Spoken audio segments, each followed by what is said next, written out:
Hello again everyone, happy weekend and welcome back again di Bitcoin Update. Everybody, saya udah cek di previous video update ya, ada beberapa altcoins yang sudah di request, tapi saya pikir kayaknya bakal saya pilih-pilih aja nih nanti di live streaming. Ya, if you guys agree, please let me know guys. Kalau kita mau live streaming malam ini, type yes di kolom chat, terutama di pin komen. Let me know ya, kira-kira kalian excited nggak gitu. Kalaupun ada discussionnya ya, sebenarnya kita ngomongin tentang gambaran besar sih, tapi di situ nanti bakal saya sisipkan sebagian altcoins yang kalian request. So I'm gonna take a look on the altcoins-nya dan we gonna choose ya altcoins apa yang kita bahas atau kita review dari segi price action dan kondisinya teman-teman. Anyway guys, saya pengen update ya kondisi terakhir dari Jerome Powell. Jadi Jerome Powell waktu hari Jumat itu kasih statement. Sebenarnya penekanannya masih di tanda kutip meyakini bahwa kondisi outlook economy dalam beberapa waktu ke depan, walaupun jangka pendek ya, jadi kita bisa bilang ini temporary, tetap dalam keadaan tidak pasti gitu. Jadi kayak naik turun dan lain sebagainya, terutama karena Donald Trump sendiri kelihatannya ya menggunakan tarif ini sebagai alat untuk negosiasi. Ada beberapa negara yang udah kontak Trump dan berusaha untuk bernegosiasi sehubungan dengan tarif yang dikenakan nih dari reciprocal tarif itu. Nah, di sini teman-teman sekalian, Jerome Powell waktu hari Jumat dia ngomong begini. We are well positioned to wait for greater clarity before considering any adjustments to our policy stance. It is too soon to say what will be the appropriate path for monetary policy. Ya pada intinya sih dia ngomongin di situ utamanya ya teman-teman bahwa dia tidak ada atau the Fed tidak ada urgency untuk segera melakukan perubahan kebijakan atau perubahan policy. Jadi pada akhirnya dia ngelihat bahwa kondisi ekonomi masih solid gitu. Jadi dia bisa bilang ya race to raise inflation and lower growth. Ini berhubungan dengan kondisi daripada efek samping tarifnya Donald Trump.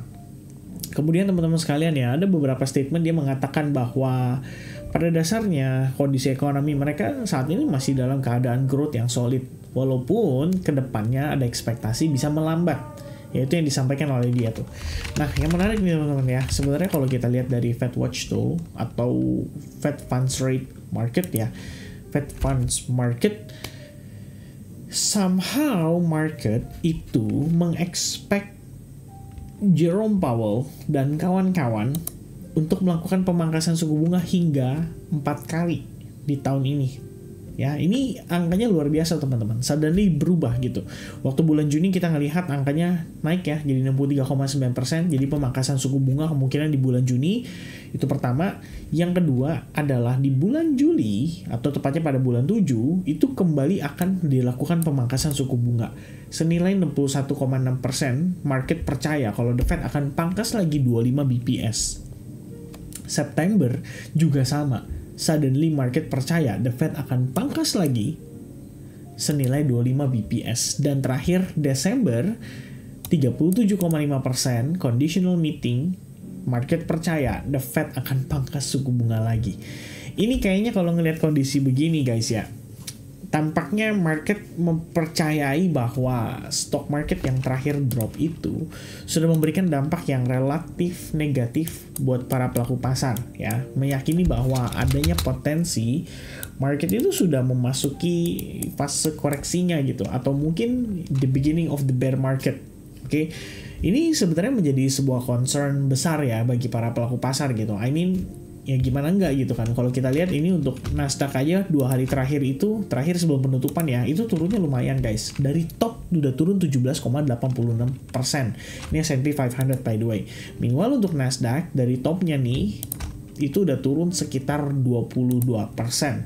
Kalau kita lihat berdasarkan price action, kemungkinan kita retest terhadap highest point pada 2021.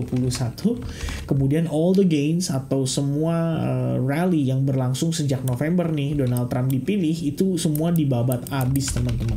Jadi kayak nggak peduli tuh market gitu ya. Nah, kabar baiknya Bitcoin itu nggak sebegitu parahnya. Oke, kalau kita ngelihat Bitcoin compared dengan tadi ya kawan-kawannya S&P 500 atau Nasdaq, sebenarnya lebih parah gitu kan. Tapi saya juga mau menekankan kepada teman-teman bahwa Bitcoin itu cenderung lagging guys. Jadi kalau misalnya Nasdaq, S&P 500 memang dia dalam keadaan tertekan dan Bitcoinnya masih santai-santai aja. Itu sebenarnya patut kita pertanyakan juga ya, apakah ini adalah merupakan sebuah kesempatan gitu kan untuk early exit atau mungkin reducing some position, atau actually Bitcoin itu sebenarnya somehow lebih baik daripada S&P 500 dan juga Nasdaq.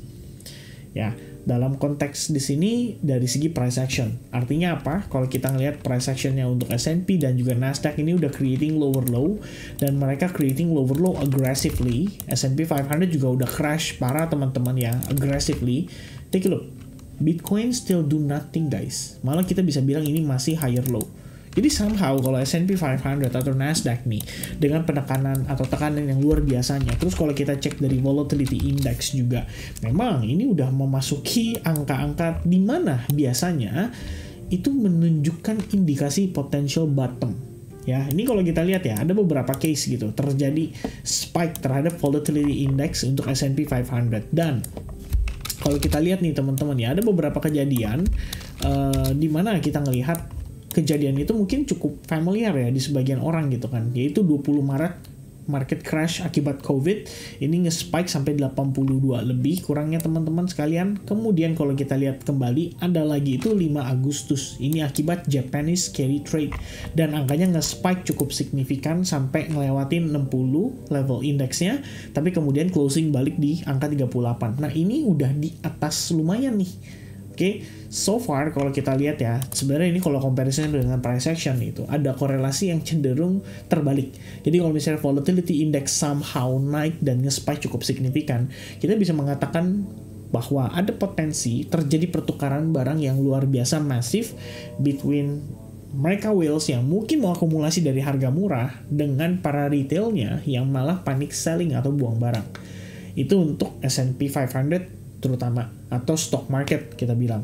Nah apa nih efeknya terhadap Bitcoin? Nah ini mungkin kita simpen ya buat besok teman-teman kita discuss during live streaming ya, ini bakal jadi pembahasan yang cukup menarik. But anyway guys, I'm not talking that Bitcoin udah bottoming gitu ya. Di sini kita masih punya potential untuk another rejection on Bitcoin. So kita harus pay attention teman-teman terhadap kondisi price action saat ini ya, dalam tanda kutip.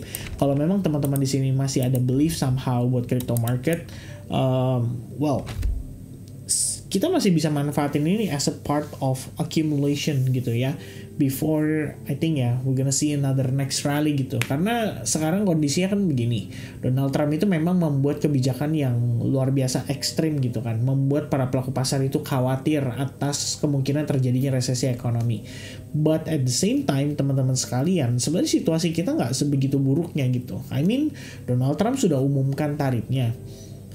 Ini cuma tinggal masalah waktu nunggu doang ya, sampai akhirnya satu titik para pelaku pasar itu nanti akan beralih sentimen kembali gitu daripada tarif gitu. Apalagi kalau kita ngomongin tarif setelah pengumuman dari Donald Trump, ya bisa dibilang ada negosiasi yang berlangsung gitu. Artinya apa? Rencana Donald Trump di sini terlihat cukup membantu dia di dalam mengatasi mungkin ya ketidakpuasan negara US terhadap negara-negara perdagangan partner ya, negara partner dagang, gimana istilah bahasanya teman-teman ya, tapi kalian mengerti maksudnya ya. Jadi kalau misalnya kita bilang kayak China misalnya nih terhadap Indonesia, kan juga kita punya hubungan dagang yang cukup baik gitu kan. Most of barang yang ada di Indonesia juga bisa dibilang cenderung ada yang banyak ya re-import dari China gitu. It means kan kita adalah partner nih ya kan, atau ya partner dagang gitu teman-teman sekalian ya. Nah pada case ini kalau misalkan memang para pelaku para negara-negara yang dikenakan tarif ini akhirnya mau berusaha bernegosiasi, I think ya that could be a good sign for market ya. Mungkin menerima VIX tadi yang udah nge-spike itu menjadi menandai sekaligus potential bottom pada stock market very very soon gitu kan. Dan apa tuh triggernya? Ya somehow teman-teman seperti yang saya bilang tadi, kita baru dapat SEP atau Summary of Economic Projection pada bulan Maret, pertemuan FOMC yang lalu nih. Tapi suddenly kita ngelihat mengapa market berpikir bahwa the Fed akan bisa memangkas suku bunga hingga 4 kali tahun ini. Nah kalau misalkan seperti itu, nanti akan ada sentimen yang cukup positif mungkin untuk membuat market itu price in atas data ini gitu. Ya, biasanya market kayak begitu. Jadi kalau misalnya kita udah bilang nih kayak contoh 2023 gitu kan, The Fed kan pangkas suku bunga September, ya. September dia mulai pangkas gitu. Tapi apa yang membuat 2023 marketnya rally gitu? Ya jawabannya adalah karena asumsi The Fed akan segera pivot gitu. Jadi setelah Fed melakukan QT gitu kan. Nah, di sini asumsinya adalah The Fed melakukan pivot. Itu yang ngedorong market rally sepanjang 2023. Saya masih ada catatannya guys. Ya di sini tuh dalam bentuk Bitstamp, dan ini semua data cukup lengkap ya, saya marking gitu kan di sini. Mulai dari pertama kali Silicon Valley Bank bangkrut, The Fed keluarin program namanya BTFP, dan dari situ mendorong market untuk akhirnya berasumsi kalau The Fed itu akan segera pivot.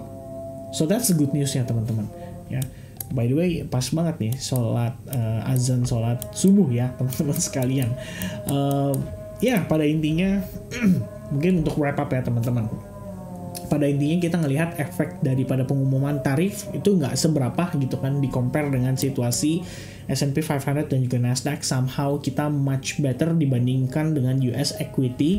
Bitcoinnya juga masih konsolidasi di range ini ya. Kita walaupun lihat secara price action ini obviously bearish gitu kan. Ini hanya tinggal nunggu either kita rejected atau kita create a little bit higher price untuk mencari potential lower high aja gitu. Jadi kita ngelihat nanti bisa rejected lagi dan dia turun kembali gitu kan. Nah itu masih menjadi satu misteri gitu, karena kita Sabtu Minggu biasanya market cenderung slow movementnya. So for now teman-teman sekalian, update dari saya seperti itu. Please guys ya, leave a comment teman-teman di bagian pin comment gitu kan. Kalau misalnya kalian agree for the live streaming, type yes and help me to achieve maybe ya minimal kalau bisa dapat 600 atau 750 likes button, 750 deh likes button gitu kan before nanti sore gitu. Oke, berarti kita malamnya live streaming ya. Oke, so I think that's gonna be the update dari saya teman-teman sekalian. Happy Sunday to you guys and see you guys again in the next update guys. Cheers, bye bye guys.